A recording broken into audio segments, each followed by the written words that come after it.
wife was in the church working. The ones that was out here being whatever they was being, that was just what they was doing. But the real ones, I grew up, that you grew up with, they kid, bro. We grew up with their kids. We grew up in church because we was in church. But let's say this.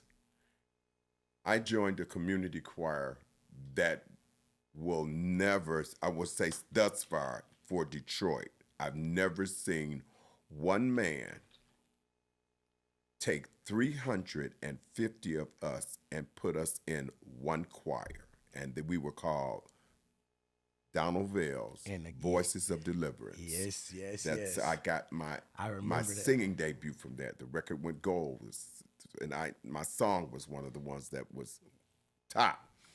He taught us. We in that era, young people drew young people. That's right. There was a difference from us going to the club. Cause see, I danced on the scene from 76 until 77. So I was booking. You know, I mean, my stepdaddy was a pastor. But my mama told my stepfather that, hey, this boy is young and, you know, God didn't call him to preach, he called you. So you keep preaching so he can not go so far, but don't take his joy and his life from him, okay? So there was respect there, you know. So I enjoyed and I met friends. I brought friends to church with me, you know what I'm saying? Right. But there was a difference between the church and the club. Okay? Not no more. So now, when New York Community Choir came out with Express Yourself, that was a disco version.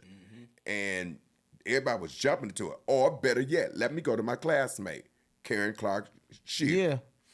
Me and Karen we were classmates sitting next to each other. 7th, 8th grade.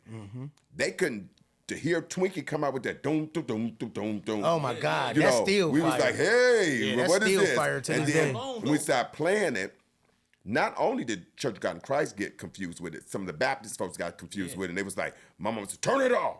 That's that new breed music. They didn't call it contemporary. That's the new breed. That's what they called it, new breed music. Then it reached over to contemporary, you know, and what have you. So now you play You Brought the Sunshine, it sounds more traditional than anything else. But back to what I was saying, young people drew young people. And in order for this man to have a choir of 350, we drew them in. But his policy was, if you didn't know him, and in order for you to continue to sing with this choir, you had to find a church home. Because what he was saying to us, I can be a musical minister to you. But you need a pastor. But you need a pastor. For sure.